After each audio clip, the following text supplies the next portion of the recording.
San Andreas is full of all kinds of freaks. No, not those freaks, you weirdo. Most of these freaks belong to cults, so today we will dive into the inner workings of these cults and see if their missions are actually valid. Or maybe they just have a loose screw and try to convince others to loosen theirs as well. Whatever the case is, we will find out today. So grab a snack and a drink and enjoy. Starting off with the Altruists, they reside in a small village to the southwest of Mount Chiliad.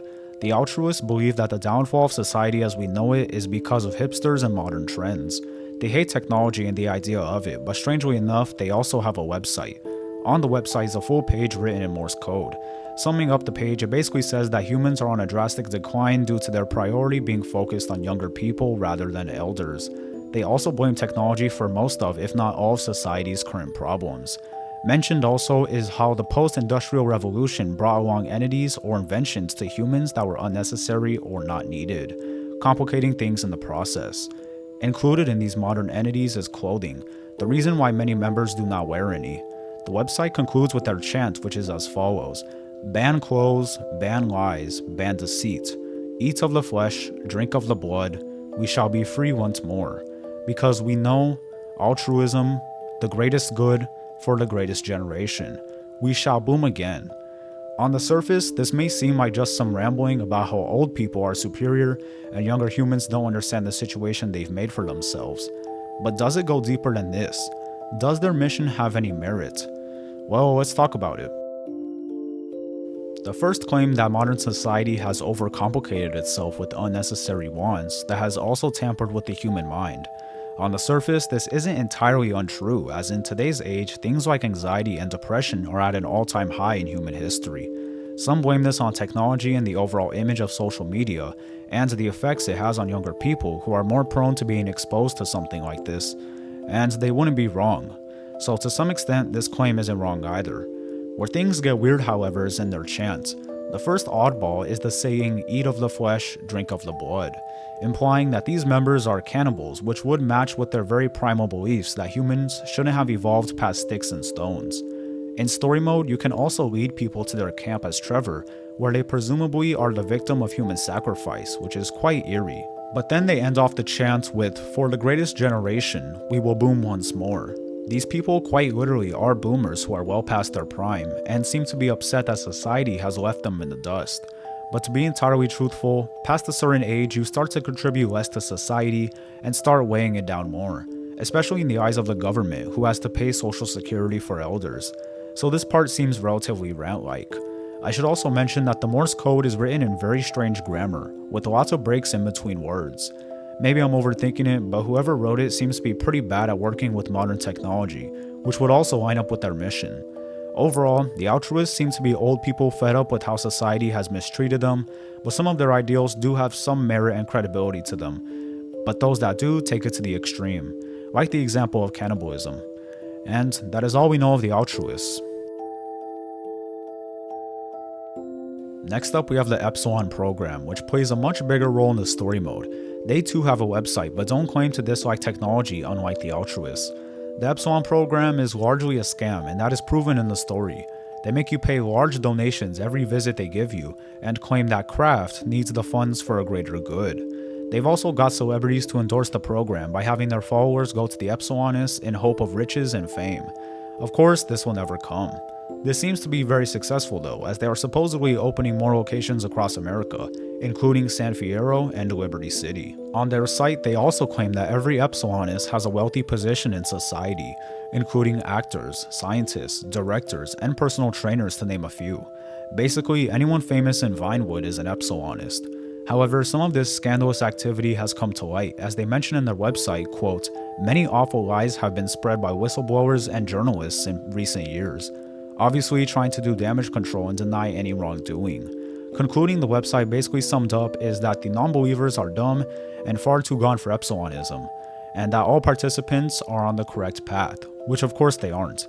The entire idea of Epsilonism is that you need to donate money to begin a path of righteousness, and that everyone who calls it out as an obvious scam is jealous and wrong. So Epsilonism really has no merit, except for one major strange occurrence. The first time you die in GTA Online, you are met by the face of the Epsilon program, Chris Formage himself. He then talks to you for a bit, explaining that you can die as much as possible and technically still be alive because of his powers. He then of course respawns you in free mode, and I really don't know if this is supposed to be canon or not because it's so drastic and unserious. Rockstar could have done this just as an excuse for respawning after death, or this really could be canonical in GTA Online. Also, it is important to mention Francis Sinclair from Red Dead Redemption 2. He has a birthmark on his face, like many Epsilonists, and also speaks like a man from modern times, not the frontier of the 1900s. He asks Arthur for some rock carvings and says that he can't explain why he needs them because Arthur simply wouldn't understand. The carvings themselves indicate significant events in human history. Some of these events take place after the carvings could have been made, which would have been 1899.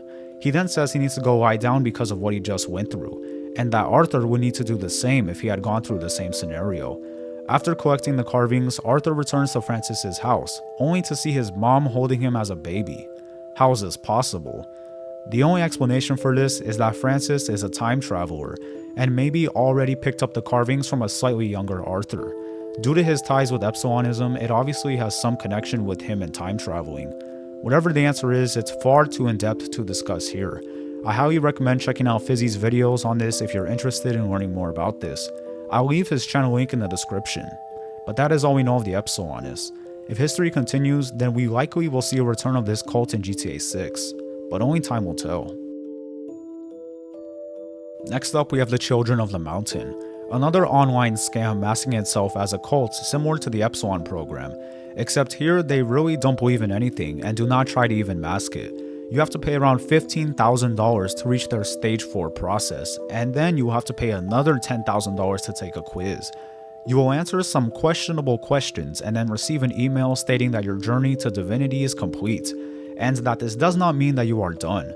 They will continue to hassle you for more money in the future in their own words. So essentially, the Children of the Mountain are basically an online scam who trick people that with enough money, they can right their wrongs.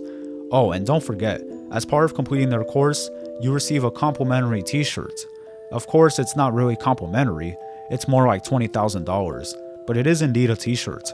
And that is all we know of the Children of the Mountain. Also, they never make it clear so as to the significance of Mount Chiliad in connection to their group, so we may never know why it is called the Children of the Mountain. It's also canonical in GTA 5 that Franklin is with the Children of the Mountain, as when you complete the final mission, Franklin receives an email to start his path there. I don't know how they would have got his email to begin with, so this only could really mean that he's been working with them in the past. Regardless of how deep his connection goes, basically they pester him for some money and then leave him alone. Next up, we have our only unknown cult in today's video. Around Blaine County, you can find various paintings on structures and environments of what seem to be otherworldly forms, mostly aliens though. Whatever or whoever is putting these paintings up seems to believe that a drastic catastrophe in human history is near.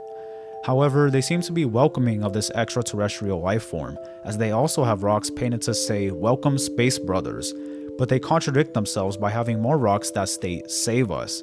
Maybe they are talking to the aliens, or maybe they are talking to other humans, telling them to save them. Whatever the case is, they are also scared and embracing of this species. They could also believe that this invasion of sorts will only take place in the Americas, as there is a globe painted with only North America and South America showing. There are also numbers written in the area that are as follows: 6EQUJ5. I don't know what these numbers could possibly mean, but if you have an idea, please let me know in the comments. However, here's where things get strange.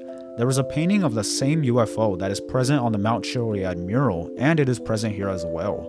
It seems to have some connection to the mural, but it's far too cryptic to solve here, and many others have tried over the years to piece it together, but I fear it may never be finished. And as for this cult, we may never see them again. At least, for now. And that is it, everyone, kind of all of the major cults spread across San Andreas in Grand Theft Auto 5. I've yet to play Grand Theft Auto San Andreas, so I don't exactly know if there are cults in that game, but if they are, I'd expect them to be carried over to Grand Theft Auto 5. And thank you all for watching, have a great day, or evening, or night, and I will see you all later. Goodbye.